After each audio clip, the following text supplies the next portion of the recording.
दशरथकृतं शनैश्चरस्तोत्रम्। कोडोऽन्तकरौद्रयमोऽथ बभ्रुः कृष्णः शनिपिङ्गलमन्दसौरिः।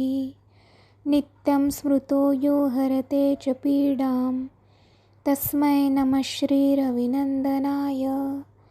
सुरासुराकिं पुरुषोरगेन्द्रा गन्धर्वविद्याधरपन्नगाश्च पीडयन्ति सर्वे विषमस्थितेन तस्मै नमः श्रीरविनन्दनाय।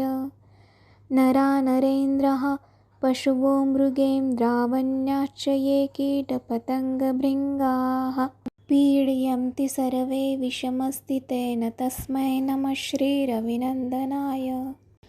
देशाश्च दुर्गानि वनानि यत्र सेनानिवेशा पुरपत्तनानि पीडयन्ति सर्वे विषमस्थितेन तस्मै नमः श्रीरविनन्दनाय। तिलैर्यवैर्माशगुडान्यदानैर्लोहेन नीलाम्बरदानतो वा प्रीणाति मन्त्रैर्निजवासरे च तस्मै नमः श्रीरविनन्दनाय। प्रयागकूले यमुनातटे च सरस्वती पुण्यजले गुहायां यो योगिनां ध्यानगतोऽपि सूक्ष्मस्तस्मै नमः श्रीरविनन्दनाय।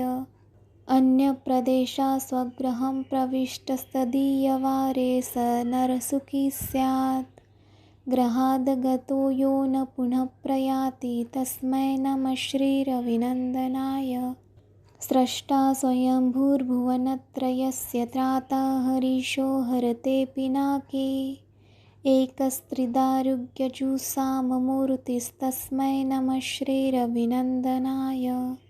षण्यष्टकयप्रयतप्रभाते नित्यं सुपुत्रे पशुबान्धवैश्च पठेत्तु सौख्यं भुवि भोगयुक्तं प्राप्नोति निर्वाणपदं तदन्ते।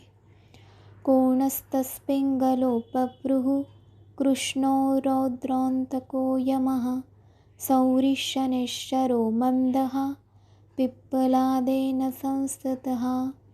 एतानि दशनामानि प्रातरुत्थाय यः पठेत् शनैश्चरकृता पीडा न कदाचित् भविष्यति।